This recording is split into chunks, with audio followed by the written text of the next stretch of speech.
মিনাসান কন্নিচিওয়া skill planet নো শাহরিয়ার দেশ ইউরোশিকো অনেগেইশিমাস।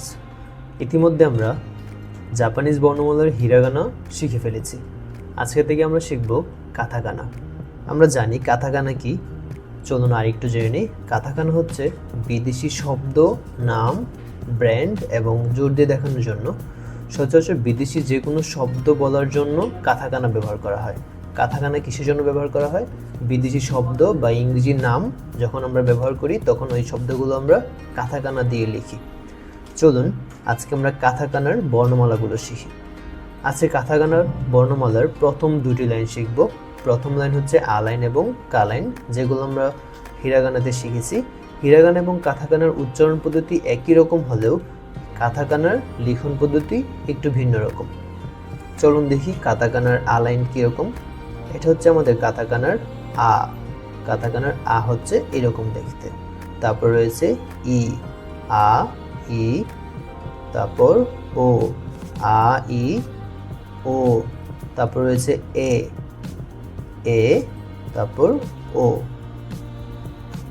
এই হচ্ছে আমাদের কাথাকানার আ লাইন। কি হচ্ছে? আ, ই, উ, এ এবং ও। তারপর রয়েছে কাথাকানার কা লাইন। চলুন দেখি কাগুলো কীভাবে লিখতে হয়। কাথাকানার কা এবং হিরাগানার কা অনেকটা একই রকম। এই হচ্ছে কা।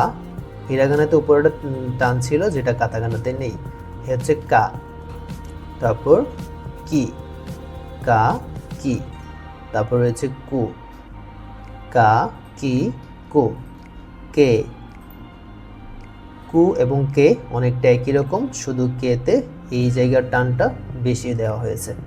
কা কি কু কে এবং কো। এই হচ্ছে কাথাকানার আ লাইন এবং কা লাইন। এটা হচ্ছে আ, এটা হচ্ছে ই, উ, এ, ও।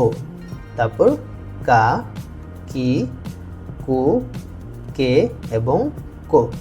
চলুন এই 10টি বর্ণমালা ব্যবহার করে আজকে আমরা বেশ কিছু ভোকাবুলারি শিখি। এটা হচ্ছে কা, এটা হচ্ছে মে এবং এটা হচ্ছে রা। সবগুলো একসাথে করলে কি হচ্ছে? কামেরা। কামেরা। কাথাকানায় এটা একটা ওয়ার্ড যেটা হচ্ছে কামেরা। কামেরা শব্দের অর্থ কি? ক্যামেরা। কামেরা শব্দের অর্থ ক্যামেরা। তারপর কো, এটা হচ্ছে কো। তারপর হচ্ছে হি। এই মাঝখানে যে লম্বা টানগুলো আছে এগুলোকে লং ভার্ব বলে। যখন আমরা লং ভার্ব পাবো তখন কো, এই কোটাকে একটু লম্বা করে পাবো। যেমন কো, পুরোটা পড়লে কি হবে? কোহি। কোহি শব্দের অর্থ কফি। কোহি কফি। তারপর রয়েছে কে কি। এটা হচ্ছে কে এবং এটা কি। কে কি। কে কি শব্দের অর্থ কেক। তারপর তা কো শি, তাকুশি। তাকুশি শব্দের অর্থ ট্যাক্সি। তারপর কি রয়েছে? আ ই এবং সো, আইসো। আইসো শব্দের অর্থ আইসক্রিম।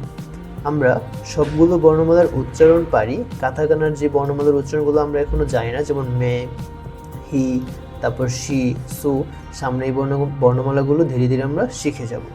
উচ্চারণ একই হলেও কাথাকানার লিখন পদ্ধতিটা একটু ভিন্ন রকম। আজকে কী কী ভোকাবুলারি শিখেছি আমরা আবার একটু দেখি। কামেরা। কামেরা শব্দের অর্থ ক্যামেরা। কোহি। কোহি শব্দের অর্থ কফি। তারপর রয়েছে কেকি।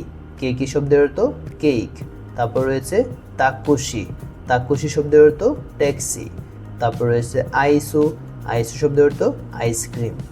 এই ছিল আমাদের আজকের কাথাকানার প্রথম 10টি বর্ণমালার লিখন পদ্ধতি।